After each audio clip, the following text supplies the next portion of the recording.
Pada abad ke-6 berdiri kerajaan Kalingga atau Ho-Ling dengan ibu kota di Keling, Jepara.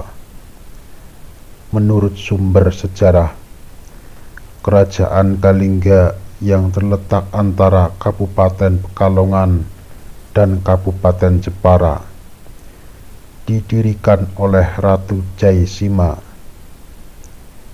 Dalam perkembangannya, Ratu Jaisima yang memerintah dari tahun 674 hingga 732 dikenal dengan Ratu Sima. Berdasarkan prasasti Upit, pengaruh kerajaan Kalingga di bawah pemerintahan Ratu Jaisima sampai daerah selatan Jawa Tengah. Prasasti tersebut menyebutkan bahwa wilayah Upit merupakan daerah perdikan yang dianugerahkan oleh Ratu Jaisima. Selain prasasti Upit, Kalingga semasa pemerintahan Ratu Jaisima juga meninggalkan dua prasasti, yaitu sebagai berikut. 1. Prasasti Tukmas. Prasasti Tukmas ditemukan di lereng barat Gunung Merapi, tepatnya di Dakawu, Lebak, Grabak, Magelang, Jawa Tengah. Prasasti ini bertuliskan huruf Pallawa yang berbahasa Sanskerta. Prasasti ini menyebutkan tentang mata air yang bersih dan jernih, sungai yang mengalir dari sumber air itu disamakan dengan sungai Gangga di India. Pada prasasti itu terdapat gambar-gambar seperti trisula, kendi, kapak, kelasangka, cakra, dan bunga teratai yang merupakan lambang keeratan hubungan manusia dengan dewa-dewa Hindu. 2. Prasasti Sojomerto. Prasasti Sojomerto ditemukan di Sojomerto, Reban, Batang, Jawa Tengah. Prasasti ini beraksara Kawi dan berbahasa Melayu kuno dan dikeluarkan pada abad ke-7. Prasasti ini bersifat keagamaan Siwais. Isi prasasti ini memuat keluarga dari tokoh utamanya, Dapunta Sailendra, yang ayahnya bernama Santanu dan ibunya bernama Badrawati. Sedangkan istri Dapunta Sailendra bernama Sampula. Diketahui pula bahwa Ratu Jaisima meninggalkan 4 arca batu, yaitu arca Batara Guru, Batara Narada, Togok, dan Wisnu yang ditemukan di puncak Rahtawu atau Gunung Muria. Sampai sekarang belum ada yang bisa memastikan bagaimana cara mengangkut arca-arca tersebut ke puncak Rahtawu, mengingat medan yang begitu berat. Lalu, siapakah Ratu Jaisima? Ratu Jaisima yang merupakan putri Yang Sailendra, putra Santanu Raja Sriwijaya, yang lahir di sekitar Musi, Banyuasin pada tahun 611. Ratu Jaisima menikah dengan Raja Kalingga bernama Kartikeyasinga. Sesudah Kartayasinga mangkat, Ratu Jaisima menjadi Raja Kalingga yang bergelar Sri Maharani Mahisa Suramardini Setia Putih Keswara. perkawinannya dengan Kartikesyaningsa, Ratu Cesima memiliki 2 orang putra, yakni Parwati dan Narayana. Kelak Parwati menikah dengan Jalantara atau Rahyang Mandi Minyak, putra mahkota kerajaan Galuh. Perkawinannya dengan Jalantara, Parwati memiliki putra bernama Dewi Sanaha dan Bratasena.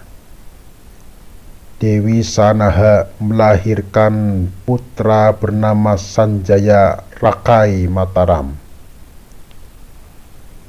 Dengan demikian, Sanjaya yang merupakan raja pertama Medang Bumi Mataram itu masih keturunan Ratu Cesima. Semasa pemerintahan Ratu Cesima, Kalingga mencapai puncak keemasan.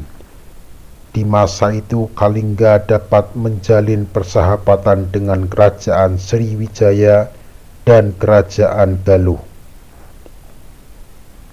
Jalinan persahabatan dari ketiga negara itu dikenal dengan Mitra Pasamayan. Dengan demikian, ketiga negara tersebut tidak saling menyerang, namun saling memberikan bantuan.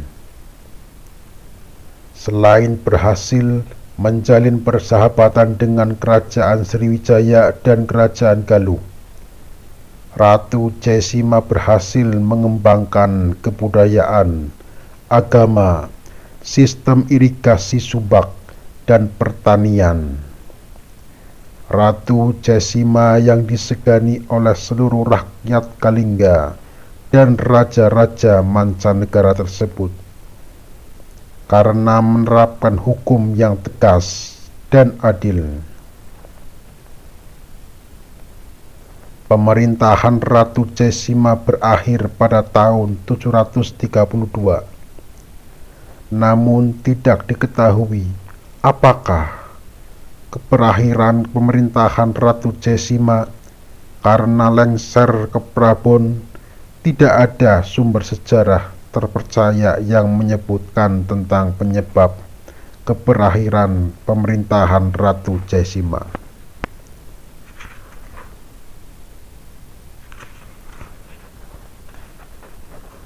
Kearifan Ratu Cesima.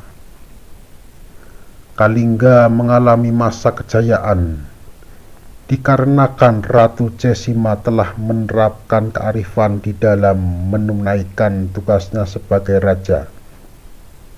Lantas, kearifan-kearifan macam apa yang diterapkan oleh Ratu Cesima sehingga eksistensinya sebagai raja tidak dipandang sebelah mata oleh rakyatnya maupun raja-raja mancanegara?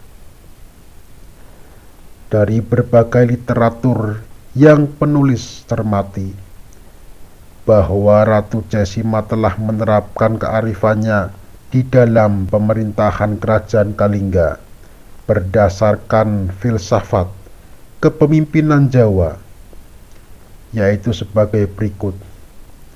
Yang pertama, memberikan anugerah.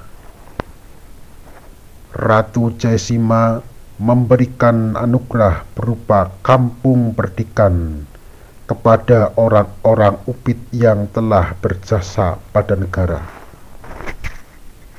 Dengan demikian, Ratu Cesima telah memosisikan dirinya sebagai raja yang bersifat amilala, sifat seorang raja yang selalu memberikan anugerah kepada rakyat yang telah berjasa pada negara. Yang kedua, menjalin persahabatan antar kerajaan. Demi menjaga perdamaian negeri Kalingga, Ratu Cesima menjalin persahabatan dengan kerajaan Sriwijaya dan Galuh. Ini menunjukkan bahwa selama menjabat sebagai raja, Ratu Jesima menerapkan filsafat kepemimpinan Semara Bumi Adi Manggala, yang artinya menjalin persahabatan dengan negara lain demi perdamaian di dalam negerinya sendiri. Selain itu, Ratu Jesima memosisikan sebagai raja yang bersifat ekstri, yakni pandai berdiplomasi serta mampu mengalahkan negara lain tanpa kekerasan. Pengertian lain mampu berunding untuk mewujudkan jalinan persahabatan dan perdamaian dengan negara lain. Yang ketiga, mengembangkan agama dan kebudayaan. Sebagai raja yang beragama dan berkebudayaan, Ratu Jesima mengembangkan dua bidang yang sangat berkaitan dengan keutamaan moralitas dan peradaban rakyatnya. Dari sini dapat disimpulkan bahwa Ratu Jesima menerapkan filsafat kepemimpinan Sri Pandayasih Kerani Gaugana Hasta dan Stiranggana Cito. Yang keempat, mengembangkan sistem irigasi dan pertanian demi mensejahterakan rakyat Medang yang notabene bermata pencaharian bercocok tanam. Ratu Jesima mengembangkan sistem irigasi lebak dan pertanian.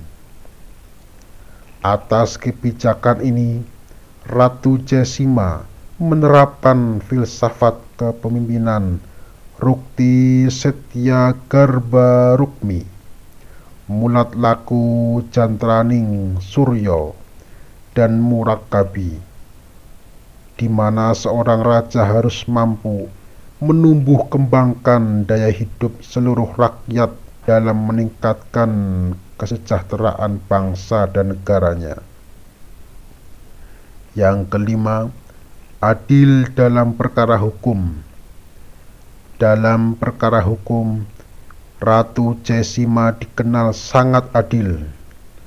Bagi siapa saja yang bersalah, tidak terbatas rakyat jelata, meskipun seorang punggawa, keluarga, putranya sendiri, bila bersalah tetap mendapat hukuman. Oleh sebab itu, Ratu Jesima harus memberikan hukuman penggal kepada tangan putranya yang mengambil uang bukan miliknya. Dari sikap tegas dan adilnya di bidang hukum, Ratu Jesima dikenal sebagai Raja Kalingga yang bersifat mituhu, yang artinya Ratu Jesima sebagai raja yang senantiasa menjunjung tinggi peraturan dan perundang-undangan yang berlaku di negerinya.